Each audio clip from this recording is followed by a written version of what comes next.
Hey, seminary students, second period. It's been a few days since we've been in touch, and I just have been thinking about you and wanted to create a short message for you. This is for Monday and Tuesday, the 22nd and 23rd, I think, of March. Yeah. So what I'd like to do is just give you like a short video that answers a couple of questions from the basket and then gives you a couple of questions to ask yourself as you're doing the daily reading from the reading chart. So let's start with a question or two from the basket. This is from the, well, I haven't pre-selected the questions. I think it's more fun when I don't know what I'm going to answer and you don't know what question I'm going to pick out. So let's do this one. This says, do some people's patriarchal blessings tell them they will die young or how they will die? Well, mine doesn't. I think I told you when I got my patriarchal blessing, one major question I had was whether I will live through the intense illness that I was experiencing at the time. That was one question that was on my mind. So I don't know if this is a follow-up to that story that I told you, but my blessing gave me an indication that there was more to come in my life. So that sort of answered that question for me. Now, does it do that for everybody in an explicit way? I don't know. I don't think so. It certainly can. I'm not going to say what it can and can't do. That's up to the Lord. It's like a personal revelation for you through a patriarch. So maybe, yeah, I'm sure some people have had them tell them that their life will be maybe cut short or how they might die, but I think that's probably pretty uncommon.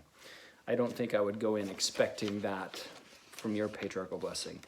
Can I pick out one more from that same envelope? In the premortal existence, did we have families? And if so, were they the same as our current earthly families? That's a good question. I love the thought that goes into this question. You're thinking about what was it really like where we came from, and maybe what will it really be like when we exit this mortal frame and go to the next one, the next phase of existence. Well, we were families in the sense that we were children of our heavenly parents. We lived with them. I think that might be that we know that much. There was a council in heaven that where our Heavenly Father's plan was presented. We had choices to make. We had intelligence. We had been taught. So all of that stuff existed. If we had families so we were all brothers and sisters, right? I mean, you and I were brothers and sisters. I was a brother to my wife. My children were brothers and sisters to me because we're all children of the same heavenly parents, or children of heavenly parents. So did we exist in those same family units there? I don't think, in my study over, a few decades, I've never come across that information, that the current earthly families we have now existed somehow premortally as family units. I don't think so. I've never read that doctrine. But is it possible that we knew each other there? Of all of the billions of children of our heavenly parents who have come to this planet, could we have known one another? Possibly. Could we have known that we would be assigned or be selected or somehow find ourselves in the same biological family unit with the same mother and the same father, or married and have children? Was that known there? I'm definitely open to that. I don't think that's a conclusive, revealed doctrine. There may be those who talked about it and given snippets of information or very well considered opinions, but I wouldn't consider that a core doctrine. Maybe a supporting doctrine you might be able to find, But, you know, I'm open to any of those kind of possibilities. I would not definitely say no, and I can't tell you for certainly that yes to answer that question. I do believe that we knew a lot more than we maybe give ourselves credit here now, being on this side of the veil. You know, I think we maybe knew a lot going into what this experience. We knew a lot going into this experience about what it would be like, and the challenge that it would be, probably, and maybe some of the assignments that we would have. Certainly, there is a lot of doctrinal supporting evidence for foreordination, pre-assignment to specific roles in mortality. Yeah, that's a definite doctrine. Do those pre-assignments and foreordinations apply to specific family unit roles? I don't know for sure. I think in some cases, especially in patriarchal blessings, some people have been given information that, like, you chose to come to this specific family, you were assigned to take care of this child in mortality. That was prearranged.